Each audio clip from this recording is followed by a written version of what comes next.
প্রেম যেমন সুন্দর, অভিমান ঠিক তেমনি ভয়ঙ্কর। এক বুক ভালোবাসা যেখানে অপমানের আগুনে পুড়ে প্রতিহিংসার রূপ নেয়, সেখান থেকে জন্ম নেয় অপরাধ। নমস্কার, আদাব, সত শ্রী আকাল। সিনে হুল্লোড়ের ক্রাইম ফাইলে আমি পল্লব। আজ আপনাদের দেখাবো পিউ এবং ইকবালের ভালোবাসার এক ট্র্যাজিক কাহিনী, যেখানে জাতপাত আর অহংকার ধুলোয় মিশিয়ে দিল দুটো তাজা প্রাণ। তো বন্ধুরা, চলুন দেখা যাক। এসো এসো। ইকবাল, ইকবাল, আমার কিন্তু খুব ভয় ভয় করছে। আমার বাবা মা জানতে পারলে আমাকে মেরে ফেলবে। আজ কতদিন পর তোমার সঙ্গে আমার দেখা হলো। ভয়কে জয় করতেই তো আমাদের এই মিলন প্রিয়। তোমার এই অহংকারী বাপ চেয়েছিল আমাদের আলাদা করতে। হ্যাঁ, পেরেছে? পারিনি। এই তো কোনোদিনও পারবে না। ইকবাল, ইকবাল, আমিও তোমাকে ছাড়া বাঁচবো না, কিন্তু কিন্তু আমার দেরি হয়ে যাচ্ছে। আমাকে ফিরতে হবে। ফিরবে তো, নিশ্চয়ই ফিরবে, যাবে তো। কিন্তু কিন্তু প্রিয়, আর কিছুক্ষণ অপেক্ষা। হ্যাঁ, আর কিছুক্ষণ অপেক্ষা মাত্র। কারণ এই কটা দিন আমি যে নরক যন্ত্রণা সহ্য করেছি, সেটা কিছুক্ষণের জন্য ভুলিয়ে দিই। হ্যাঁ,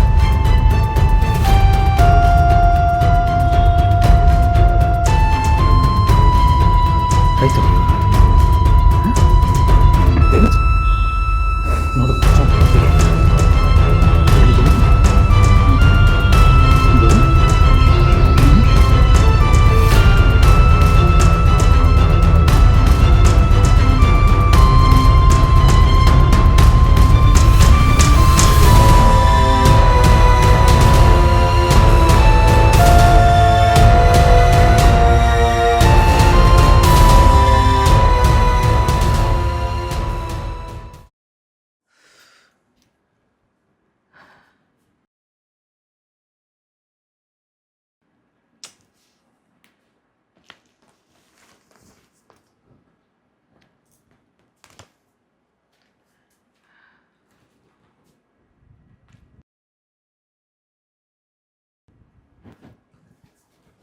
কি গো, 6টা তো বেজে গেল, মেয়েটা তো এখনো বাড়ি ফিরলো না।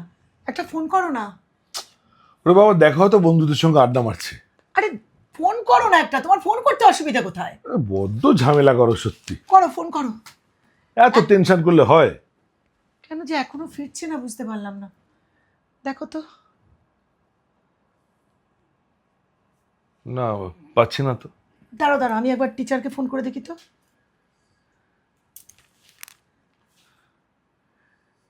সেও তো ধরছে না।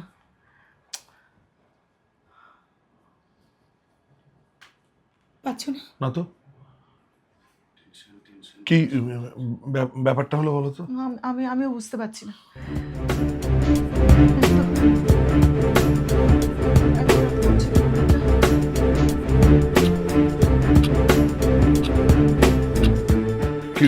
কি বলছেন? কি আপনার কাছে পড়তেই যায়নি? সে কি রে, তোর সাথে দেখাই হয়নি? কি বলছিস?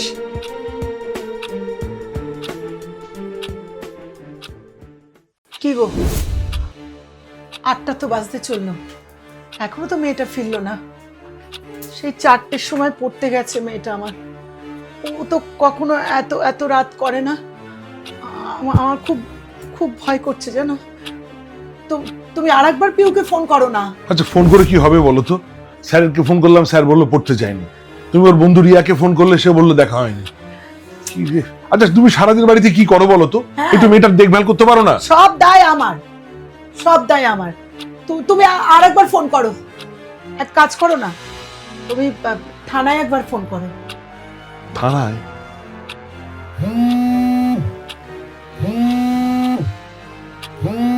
পিউ, পিউ তুই কোথায়? কোথায় মা? কথা বল মা। পিউ ফোন করেছে। হ্যালো হ্যালো পিউ, হ্যাঁ মা কথা বল। এত দেরি করছিস কেন ফিরতে মা? কথা বল পিউ। ও পিউ, তুই কথা বল মা। তুই কোথায় আছিস মা? কোথায়? হ্যাঁ প্রণব বাবু, শান্ত হন। আপনার মেয়ে পিউ, তার একটা বড় অ্যাক্সিডেন্ট হয়েছে। অ্যাক্সিডেন্ট? সে এখন তিরুপতি বালাজি নার্সিংহোমে ভর্তি। অবস্থা খুব আশঙ্কাজনক। আপনারা দেরি করবেন না, তাড়াতাড়ি চলে আসুন। কি হয়েছে? হ্যালো হ্যালো, কে বলছেন? হ্যাঁ, কি হয়েছে বলো? পিউর কি হয়েছে বলো না। কেটে দিলে অ্যাক্সিডেন্ট হয়েছে। জয়, তাড়াতাড়ি চলো, আর দেরি করা যাবে না, এক্ষুনি চলো। চলো চলো চলো।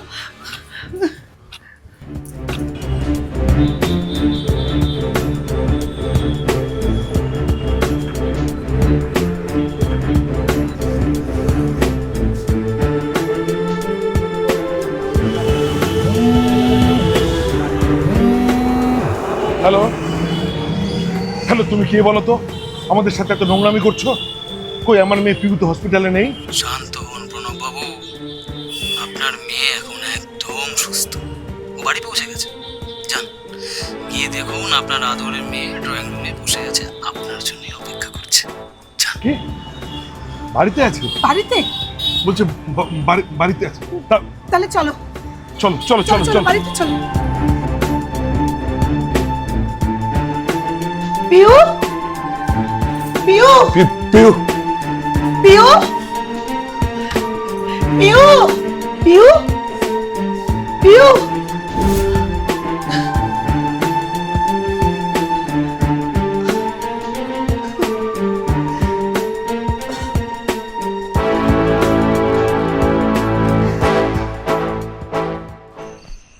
আমাদের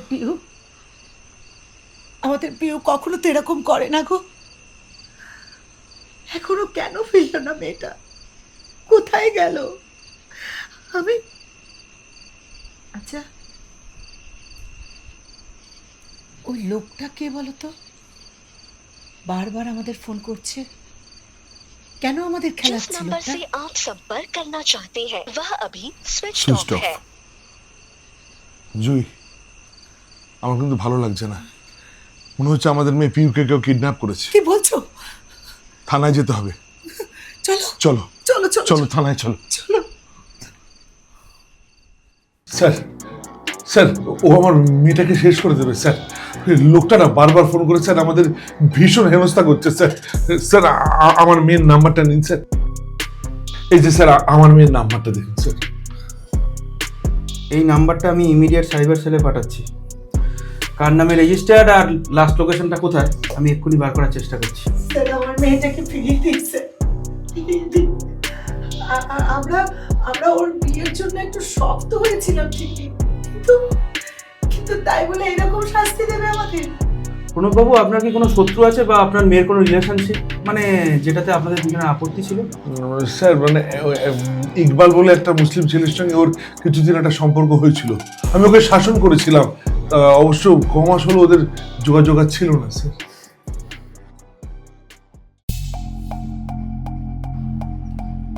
আমি তোমাকে শেষবারের মতো বলে দিচ্ছি, ওই ছেলেটার সঙ্গে আর তুমি আর কোনো সম্পর্ক রাখবে না।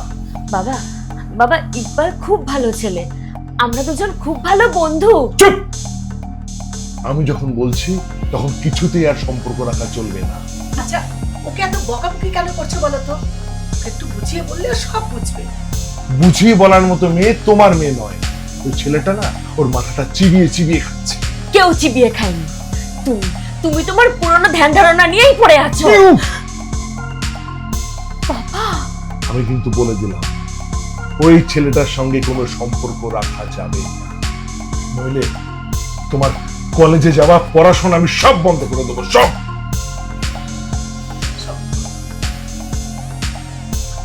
শোন মা, বাবা তো ভালোর জন্যই বলেন, বল যা বলছেন ভালোর জন্যই বলছেন।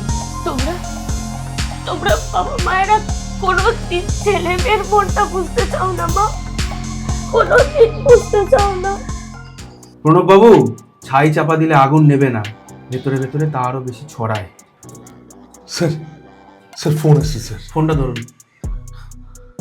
প্রণব বাবু, ওর ফেরত চান তবে ঠিক 50 লক্ষ টাকা নিয়ে আগামীকাল সকালের মধ্যে আমি যে ঠিকানা দেব সেখানে চলে আসবে না। আর হ্যাঁ, চালাকি করার একদম চেষ্টা করবেন না। 50 লক্ষ টাকা? এত টাকা আমি কোথায় পাবো? সময় তো নেই প্রণব বাবু, টাকাটা রেডি রাখুন। আমি আবার ফোন করব। হ্যালো, হ্যাঁ হ্যালো, কেটে গেল স্যার।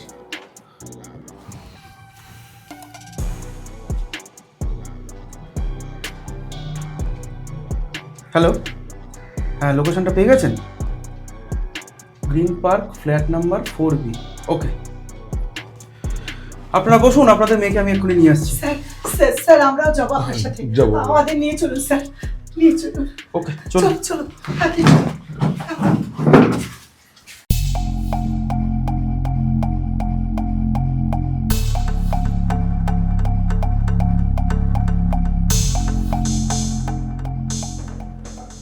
দেখলে তো ভিউ, হ্যাঁ তোমার বাবা মা কিরকম ছটফট করছে, ঠিক একই রকম ছটফট আমি করতাম। আমি যখন ওরা তোমাকে আমার কাছ থেকে কেড়ে নিয়েছিল। ভালোবাসার মানুষকে হারানোর যন্ত্রণা কি ওরা হারে হারে টের পাচ্ছে।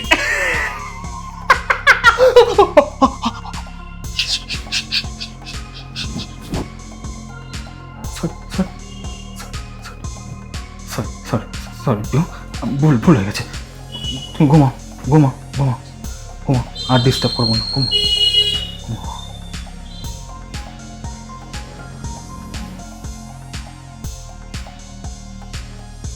तेरे दिल में मेरे सांसों को पनाह मिल जाए, तेरे इश्क में मेरी जान फना हो जाए।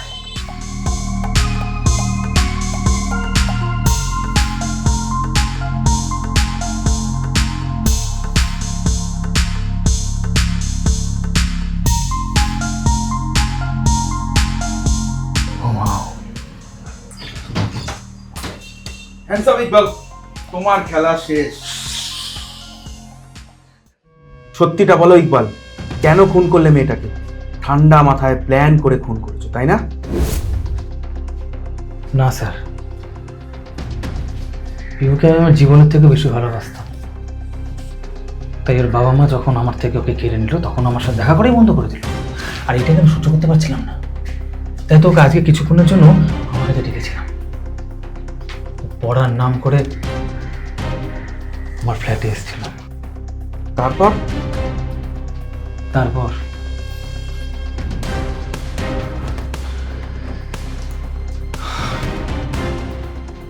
তারপর আমরা পুরোনো দিনে ফিরে গেলাম স্যার।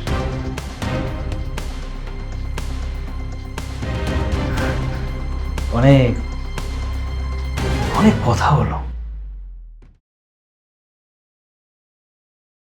আমরা কাছাকাছি এলাম।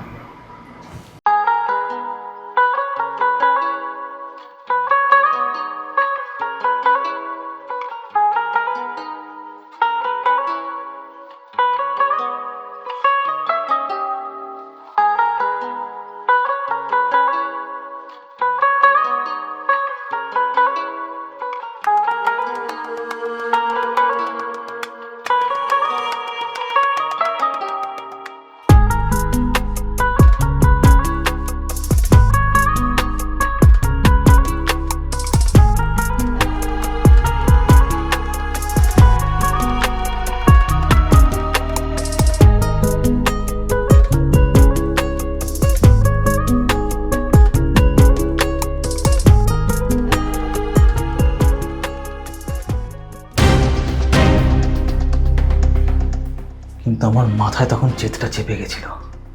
আমি চেয়েছিলাম না আমার বাবাকে একটা উচিত শিক্ষা দিতে। আমি চেয়েছিলাম যে কাছের মানুষ হারানোর যন্ত্রণাটা ঠিক কতটা সেটা বাবাকে বোঝাতে। আমি না স্যার এই জলের গ্লাসে একটা ওই ঘুমের ওষুধ মিশিয়ে দিয়েছিলাম। আমি ভেবেছিলাম যে ও খেয়ে দিয়ে ঘুমিয়ে পড়বে, ওকে আমি আটকে রাখবো। তাহলে মাথায় চোট লাগলো কি করে? মাথায় ওটা ওর কপালের দোষ স্যার। মেঝেতে জল পড়েছে।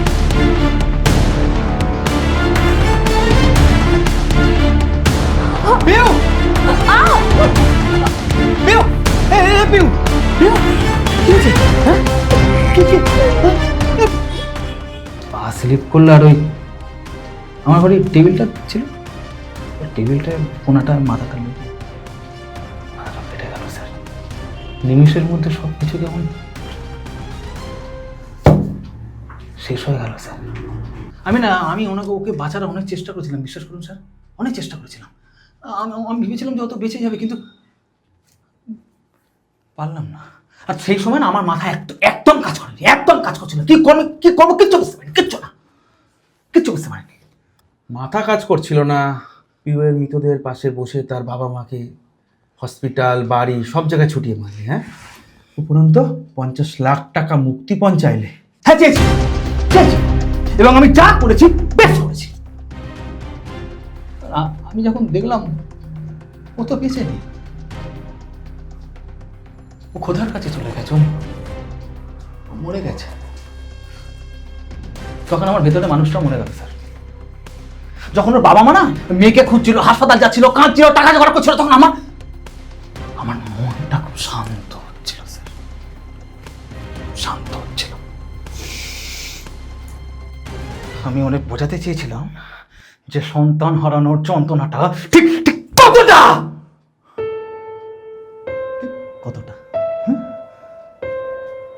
স্যার। এখন আর কিছু করার নেই, এখন তো পিউ নেই, আমার আর কিছু চাওয়ার নেই স্যার। আমাকে ফাঁসি দিয়ে দিন, মরে যাই। তোমার এই অন্ধ প্রতিহিংসা একটা তরতাজা জীবন কেড়ে নিল ইকবাল। আইন নিজের পথেই চলবে। আমি তো সেটাই চাই স্যার। চলুন ফাঁসি দিয়ে দিই, পিউ ডাকছি।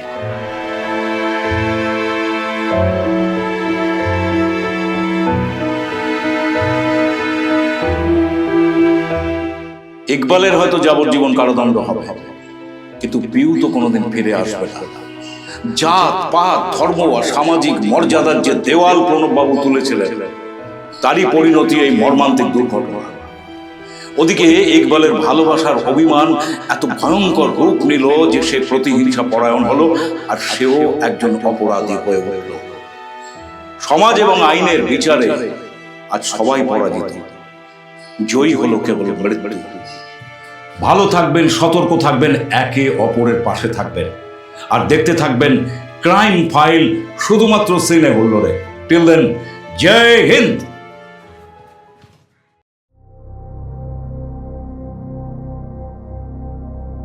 প্রতিদিন সমাজে কত কিছু ঘটছে, আমরা কিছু জানতে পারি না। তাই বলবো, সাবধান, নিজে সজাগ থাকুন, অন্যকে সচেতন রাখুন। মনে রাখবেন, এই প্রথম মুঠো ফোনে সত্য কাহিনীর ছায়া অবলম্বনে ক্রাইম ফাইল শুধুমাত্র সিনে হুল্লোড়ে।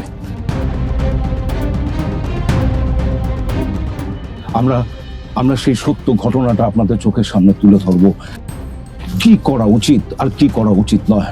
তাই মনে রাখবেন বন্ধুরা, চারিদিকে যে এত অন্যায় অবিচার চলছে, নিজে সজাগ থাকুন, সচেতন থাকুন, নিজে ভালো থাকুন, অন্যকে ভালো রাখতে সহযোগিতা করুন। সিনে হুল্লোড় আপনাদের সামনে নিয়ে আসছে সত্য ঘটনার ছায়া অবলম্বনে ক্রাইম ফাইল শুধুমাত্র সিনে হুল্লোড়ে। আপনাদের চোখ থাকুক সিনে হুল্লোড়। টিল দেন, জয় হিন্দ।